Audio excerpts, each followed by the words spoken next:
సుమన్ టీవీలో మీ personal and business promotions కోసం కింది నెంబర్కి కాంటాక్ట్ చేయండి. Hi hello viewers, welcome to Suman TV. నేను మీ అమర్నాథ్. ప్రజెంట్ శ్రావణ మాసం నడుస్తుంది. శ్రావణ మాసం అంటే అందరికీ తెలుసు. ప్రతి ఆడవాళ్ళు వాళ్ళ యొక్క సౌభాగ్యం కొరకు ఆ లక్ష్మీదేవికి, ఆ వరలక్ష్మీదేవికి వాళ్ళు పూజలు చేస్తూ ఉంటారు. అసలు ఆ వరలక్ష్మీదేవిని ఎలా పూజించాలి, ఏ విధంగా పూజించాలి, ఈ వివరాలు మనతో పంచుకోవడానికి మన ముందున్నారు శ్రీ దేవి కాలభైరవ ఉపాసకులు సిద్ధేశ్వర శ్రీ కార్తికేయ గురుస్వామి. నమస్తే అండి. స్వామి, అసలు వరలక్ష్మీదేవిని శ్రావణ మాసంలోనే ఎందుకు పూజిస్తారు? ఇటువంటి ప్రత్యేక పూజలు అసలు వరలక్ష్మీదేవిని పూజించాలని ఎప్పుడు మొదలైంది? పూర్వము ఋషీశ్వరులందరూ కూడా ఋషీశ్వరుల ద్వారా మనకు ఉపదేశించబడినటువంటి ఈ యొక్క చారుమతి వ్రత కథ, ఒక చిన్న కథ ఉంది. చారుమతీదేవి వలన ఎలాగంటే, ఒక స్త్రీ అంటే ఆడపిల్ల అంటారు. ఆడపిల్ల అంటే ఈడపిల్ల కాదు, ఆడపిల్ల. ఆడ పుట్టింటి యొక్క మర్యాదల్ని, అత్తవారి ఇంటి యొక్క గౌరవాల్ని నిలబెట్టుకుంటూ కాపాడుకుంటూ వచ్చేటువంటి ఒక ఆడపిల్ల చారుమతీదేవి. ఒక స్త్రీ వలన ఈ కథ ఏర్పడింది. ఆవిడ వివాహం అయిన తర్వాత భర్తకి సేవలు చేస్తూ, అత్తమామలను కూడా తల్లిదండ్రుల కన్నా ఎక్కువగా పూజిస్తూ, ఇంట్లో పిల్లల్ని చక్కగా చూసుకుంటూ, ఇంటి యొక్క పరిశుభ్రత అంతా కూడా మొత్తం అంతా కూడా ఉంచుకుంటూ, ఎప్పటికప్పుడు అన్నమాట దైవారాధన చేసుకుంటూ, నిత్యం ఆ యొక్క ఇంటిని దేవాలయంగా మార్చుకొని, అలాగే ఆ ఊరిలో ఉన్నటువంటి ప్రజలందరితో అనుభూతూ ఉంటూ, మంచి గుర్తింపు పొందుతూ, మంచి మర్యాద పొందుతూ, అందరి నోట కూడా చారుమతి చక్కటి అమ్మాయి, చక్కటి స్త్రీ అని అనిపించుకుంటూ ఉండేది. అలాగా తన కళలో ఈ లక్ష్మీదేవి, ఇప్పుడు అంటారు కదా, ఇంటికి ఇల్లాలే లక్ష్మీదేవి అనమాట. ఆ లక్ష్మీదేవి ఆ ఇంట్లో ఉన్నటువంటి చారుమతి రూపంలో చూసుకొని, ఆ చారుమతి యొక్క కళలో వచ్చి, ఫలానా వ్రతం చేయి తల్లి, చేస్తే సర్వ సౌభాగ్యాలతో చక్కగా నువ్వు ఉంటావని చెప్పేసి లక్ష్మీదేవి కల్లోకి వచ్చి వివరించినటువంటి కథే ఈ చారుమతీదేవి. ఆ రూపంలోనే ఆ రకంగానే మనకి ఈ వరలక్ష్మి వ్రతం అనేది పూర్వం నుంచి కూడా వస్తుంది. పూర్వం నుంచి కూడాను మన తాత ముత్తాతల కాలం దగ్గర నుంచి కూడా వస్తూనే ఉంది. అందరూ ఇప్పుడు చెప్పుకుంటూనే ఉన్నారు, చేసుకుంటూనే ఉంటారు. అందరూ కూడా ఇప్పటికీ కూడా ఈ యొక్క వ్రతాన్ని ఎవరు కూడాను ఎప్పుడు కూడా ఈ శ్రావణ మాసంలో 4 వారాల్లో ఏదో ఒక వారంలో అన్నమాట. కొంతమందికి పౌర్ణమి ముందు వచ్చే 2వ శుక్రవారం రోజు చేసుకుంటారు కదా, ఆ వారం అవ్వని వాళ్ళు ముందు వారం కానీ, తర్వాత వారం కానీ, ఇంకో వారం కానీ, ఈ 4 వారాలు ఎప్పుడైనా సరే చేసుకుంటారు. ఆ రకంగా మనకి చారుమతీదేవి యొక్క స్త్రీ వలన మనకి ఈ యొక్క వ్రతం అనేది వచ్చింది. అందుకు స్త్రీలందరూ కూడా ఇప్పుడు ఈ శ్రావణ మాసంలో చక్కగా చేసుకుంటున్నారు. మంచి విశేష ఆదరణ అనేది ఈ యొక్క శ్రావణ మాసంలో స్త్రీలకి మంచి కథ ఆ రకంగా వచ్చిందనమాట. గురుగారు, స్త్రీలు వరలక్ష్మి వ్రతాన్ని ఏ విధంగా చేస్తే బాగుంటుంది, ఏ పద్ధతిలో చేస్తే ఆ యొక్క వరలక్ష్మీదేవి కటాక్షం కలుగుతుంది? వరలక్ష్మీదేవి పూజ అనే విధానం ఎలాగంటే, భార్యాభర్తలు ఇద్దరు కలిసే చేయాలి.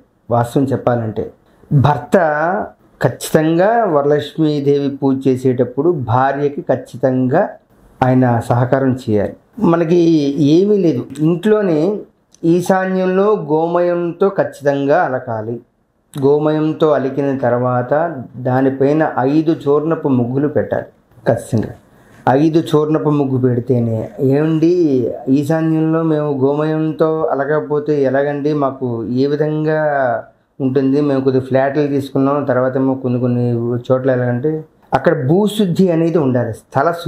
స్థలశుద్ధి లేకుండా మనం ఎలాంటి పూజ చేసినా సరే ఫలితం అయితే రాదు. వస్తుందా అంటే మనం ఏం చెప్తామంటే రాదనే చెప్తాం. అందుకని అక్కడ భూశుద్ధి అనేది ఉండాలి. భూశుద్ధి ఉండాలి అంటే గోమయంతో ఖచ్చితంగా అలకాలి. గోమయంతో అలికిన తర్వాత దాన్ని కాస్త పసుపు, కుంకుమ, వరిపిండితో ముగ్గులు పెట్టి దానిపైన తెల్లటి వస్త్రాన్ని పరచాలి. తెల్లటి వస్త్రాన్ని పరిచిన తర్వాత బియ్యం వేసి చక్కగా ఆ బియ్యంలో పద్మాన్ని వేసుకోవాలి. పద్మం వేసుకున్న తర్వాత దానిపైన కలశం పెట్టుకుని, కలశం పైన పంచఫలాలు ఉంటాయి. పంచఫలాలు అంటే తెలుసు కదా, మారేడు, నేరేడు, రావి, మర్రి, మామిడి కొమ్మ. ఈ 5 ఫలాల యొక్క కొమ్మలు ఏవైతే ఉన్నాయో ఆ పంచఫలాలు అందులో పెట్టుకోవాలి. అందులో భర్త చేత్తో నీళ్లు వేయించుకోవాలి. కలశంలో భర్త చేత్తో నీళ్లు వేసిన తర్వాత దానిపైన నారికేలం కొబ్బరికాయ పెట్టి జాకెట్ పీస్ అంటే రవికెల అంటారు, ఆ రవికెని దానిపైన పెట్టిన తర్వాత అమ్మవారిలాగా అలంకరించుకున్న తర్వాత దీపాలు అన్నీ కూడా సర్దుకున్న తర్వాత పసుపు వినాయకుడితో గణపతిని తయారు చేసుకోవాలి. కరెక్ట్గా మన బొటనవేలు ఈ భాగం ఉంటుంది కదా, ఈ బొటనవేలు అంత భాగం ఉన్న గణపతి వినాయకుడిని తయారు చేసుకున్న తర్వాత వాళ్ళకి భర్తకి ఏదైనా సరే ఉపదేశం ఉన్నా మంత్రోపదేశం ఉన్నా సరే ఆ మంత్రోపదేశంతో ఆ యొక్క పరిసరంలో ఉన్నటువంటి కలశం కానీ ఆ యొక్క పరిసర ప్రాంతంలో ఉన్న గణపతికి కానీ కాస్త ఉపదేశంతో మంత్రం చేసుకుంటాం.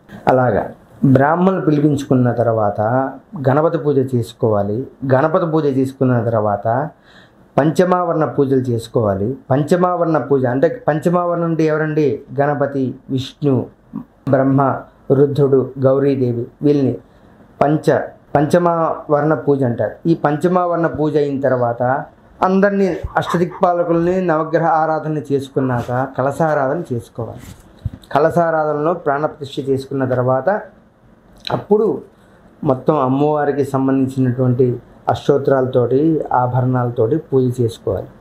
పూజ చేసుకున్న తర్వాత ఇష్టమైనటువంటి పంచపరమన్నాలు నైవేద్యం పెట్టాలి. తర్వాత 9 గ్రంథాలు అంటారు, నవగ్రంథాలు సూత్రాలు అంటారు. 9 సూత్రాలతో 9 ముడులు వేసుకొని ఆ సూత్రగ్రంథం పవిత్రంగా పూజ చేసుకొని ఒకటి కలశానికి కట్టుకోవాలి, ఒకటి తన చేతికి కట్టుకోవాలి, ఇంకొకటి తన భర్త చేతికి కూడా కట్టుకోవాలి. అలాగే అమ్మవారికి ఇష్టమైనటువంటి లలితా సహస్రనామం కానీ లేదా లక్ష్మీ అష్టోత్తరం కానీ పూజ ఖచ్చితంగా చేసుకోవాలి. అంటే పారాయణం చేసుకోవాలి. చేసుకుంటే ఈ యొక్క పూజా విధానం అనేది చక్కగా లక్ష్మీ కటాక్షం, వరలక్ష్మీదేవి అనుగ్రహం అనేది కలుగుతుంది. అలాగే కాసు ఉంటుంది చూసారా, ఆ కాసు కూడాను 9 సూత్రాలతో తయారు చేసుకొని ఆ 9 సూత్రాలతో కాసు కూడా అక్కడ పెట్టుకొని పూజ చేసుకోవాలి. ఆ పూజ అయిన తర్వాత అప్పుడు భర్త ఆ కాసు భార్య మెడలో వేయాలి. ఇలాగా ఈ విధంగా వరలక్ష్మీదేవి పూజ అనేది చేసుకుంటే విశేషమైనటువంటి ఫలితాన్ని ఇస్తుంది. అలాగే ఆ రోజు మాత్రం కటిక నేల మీదే పడుకోవాలి. కటిక నేల మీద పడుకుంటేనే వారికి అమ్మవారి యొక్క అనుగ్రహం ఖచ్చితంగా కలుగుతుంది. ఈ విధంగా చేసుకోవాలి. గురువుగారు, ఈ శ్రావణ మాసంలో ఈ యొక్క వరలక్ష్మీదేవి వ్రతం ఆచరించినట్టయితే ఎటువంటి సత్ఫలితాలు కలుగుతాయి? ఫలితాలు అంటే ఇప్పుడు చాలామంది నార్మల్గా చేసేసుకుంటున్నారు. ఏదో వాళ్ళకి అందుబాటులో ఉన్నట్టుగాను ఏదో పని చేసుకుంటూ అది ఇది కాకుండా ఏదో చేసుకుంటున్నారు. అలా కాదు, దీనికంటూ ఒక నియమం అనేది ఉంటుంది. నియమం అంటే ఇప్పుడు ఇంట్లో తెల్లవారుజామున లేచిపోవాలి. ఫస్ట్ ఆఫ్ ఆల్ తెల్లవారుజామున లేచి ముందు వాకిళ్ళు కల్లాపు జల్లి ముగ్గు పెట్టేసుకోవాలి. ఈ వ్రతం చేయకముందే పిండి వంటలన్నీ కూడా వండేసుకోవాలి. అది కూడా కొంతమంది ఏంటంటే నైటీలు వేసుకుని వండేసుకుంటున్నారు. అలా వండుకోకూడదు. నేత చీర ఉంటుంది, వాయి చీర అంటారు సార్, నేత చీర. ఆ నేత చీర కట్టుకొని అమ్మవారికి పిండి వంటలు అనేది వండాలి. వండిన తర్వాత అక్కడ ఉన్న అన్నీ కూడా సర్దుకున్న తర్వాత అప్పుడు చక్కగా పట్టు చీర అనేది కట్టుకోవాలి. తర్వాత ఈ వ్రతం చేసుకున్నటువంటి వాళ్ళందరికీ కూడాను ఫలితాలు ఎలా వస్తాయంటే పేరంటాలు వస్తారు. పేరంటాలకు వచ్చిన వాళ్ళకి ఖచ్చితంగా వాళ్ళకి కాళ్ళకి పసుపు రాసి కూర్చోపెట్టి వాళ్ళకి బొట్టు పెట్టి వాళ్ళకి చీర, రవికిల గుడ్డ, అలాగే కొమ్ము శనగలు, చలివిడి ముడ్డ ఇవన్నీ అన్నమాట. కొంచెం వాళ్ళకి పసుపు పొంగు ఏవైతే ఉన్నాయో వాళ్ళకి వాయినం ఇవ్వాలి. అలా వాయినం ఇచ్చిన తర్వాత వాళ్ళకి వీలైతే భోజనం కూడా పెట్టాలి. భోజనం కూడా పెట్టిన తర్వాత వాళ్ళు తిన్న తర్వాత అప్పుడు వీళ్ళు కూర్చొని ఆ రాత్రి కాలంలోనే కాస్త భోజనం చేస్తే, ప్రసాదం స్వీకరిస్తే అది సత్ఫలితాన్ని ఇస్తుంది. ఫలితం ఎవరికైనా సరే ఆర్థికమైనటువంటి ఇబ్బందులు ఉంటే వరలక్ష్మీదేవి ఖచ్చితంగా ఆ ఆర్థిక ఇబ్బందులు అనేది దొరుకుతాయి. అది కూడా మనసా వాచా కర్మన ఏదైనా సరే స్వార్థంతో కాకుండా నిస్వార్థంగా చేసుకుంటేనే సత్ఫలితాన్ని వస్తాయి. ఏదో చేసేస్తున్నాము, ఏదో ఇచ్చేస్తున్నామంటే ఫలితాలు రావు. మనస్ఫూర్తిగా ఖచ్చితంగా మనస్సు లగ్నం చేసుకొని అమ్మవారి పైనటువంటి ఆ మనసుని ఏకాగ్రతతో చేస్తే ఖచ్చితంగా ఇప్పుడు నేను చెప్పాను కదా, చారుమతీదేవి ఎలాగైతే భక్తి శ్రద్ధలతో చేస్తే ఎలాగైతే అమ్మవారి యొక్క అనుగ్రహాన్ని పొందిందో ఆ రకంగానే పొందుతారు ఖచ్చితంగా ఫలితాన్ని. నిస్వార్థంగా చేయాలి, స్వార్థపూరితంగా చేయకూడదు, చేసుకోవాలి. అలా చేస్తేనే ఆర్థిక ఇబ్బందులు ఉంటే పోతాయి. ఇంట్లో నెగిటివ్ ఎనర్జీ ఏదైనా ఉంటుందో ఆ నెగిటివ్ ఎనర్జీ కూడా పోతుంది, ఖచ్చితంగా నెగిటివ్ ఎనర్జీ కూడా పోతుంది. తర్వాత కాస్త చికాకులు, భార్యాభర్తల మధ్య కాస్త ఇబ్బందులు కలుగుతూ ఉంటాయి. చిన్న చిన్న గొడవలు కానీ, కొద్ది మనస్పర్ధలు కానీ ఏవైనా కొన్ని ఉంటాయి కదా, అవన్నీ కొద్దిగా తొలగిపోయే అవకాశం ఉంది ఇందులో. అలాగే పిల్లలకి మంచి విజ్ఞానం, సరస్వతీ కటాక్షం అనేది కలుగుతుంది పిల్లలకి. ఖచ్చితంగా పిల్లలకి అనేది ఈ వ్రతం చేయడం వల్ల, ఈ వ్రతం చేసిన తర్వాత వాళ్ళకి ఈ ప్రసాదం ఇచ్చి ఆ రోజు నియమంగా ఉంచడం వల్ల ఖచ్చితంగా పిల్లలకి మంచి జ్ఞానం అనేది వస్తుంది. తర్వాత మనకి ఏదైనా అప్పులు ఉంటే అప్పులు పూర్తిగా కాకపోయినా కొంతలో కొంత తీరిపోయే అదొకటి ఉపశమనం కూడా కలిగిస్తుంది. దీనివల్ల భర్త ఆయుష్ పెరుగుతుంది. అంటే సర్వమంగళ మాంగళ్యే శివే సర్వార్థ సాధకే శరణ్యే త్ర్యంబకే గౌరీ నారాయణి నమోస్తుతే.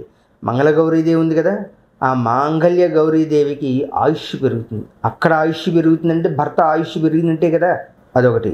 ఇందులో చాలామంది ఆడవాళ్ళు వెళ్తూ ఉంటారు, గుళ్ళకి వెళ్తూ ఉంటారు, దేవాలయానికి వెళ్తూ ఉంటారు.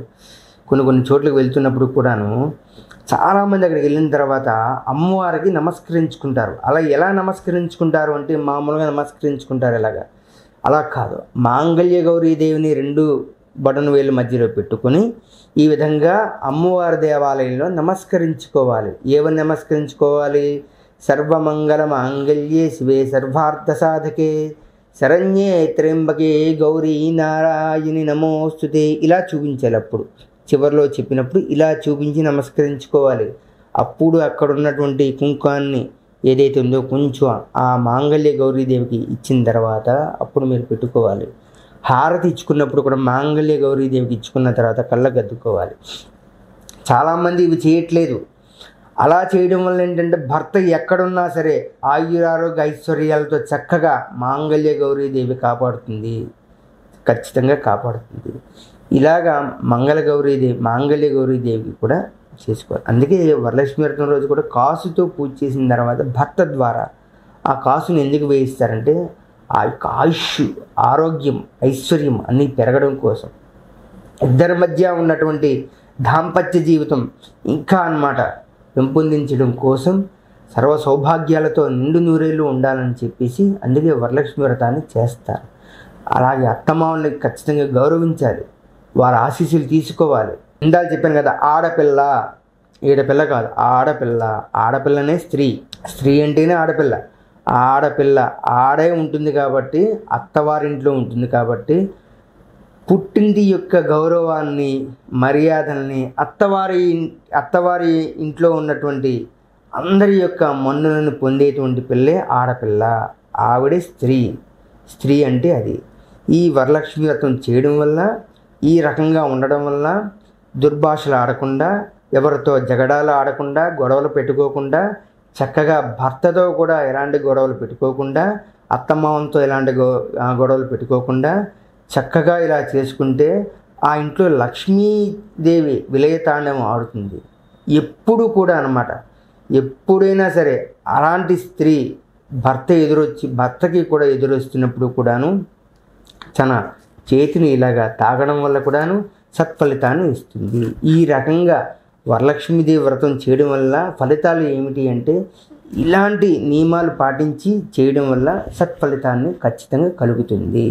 ధన్యవాదాలు గురువుగారు, చాలా చక్కటి విషయాలు మా ప్రేక్షకుల కోసం చెప్పినందుకు. అలాగే సుమన్ టీవీ ప్రేక్షకులందరికీ కూడాను, అలాగే నా భక్తులందరికీ కూడాను, అమ్మవారి భక్తులకి, అయ్యవారి భక్తులందరికీ కూడాను ఆశీస్సులు.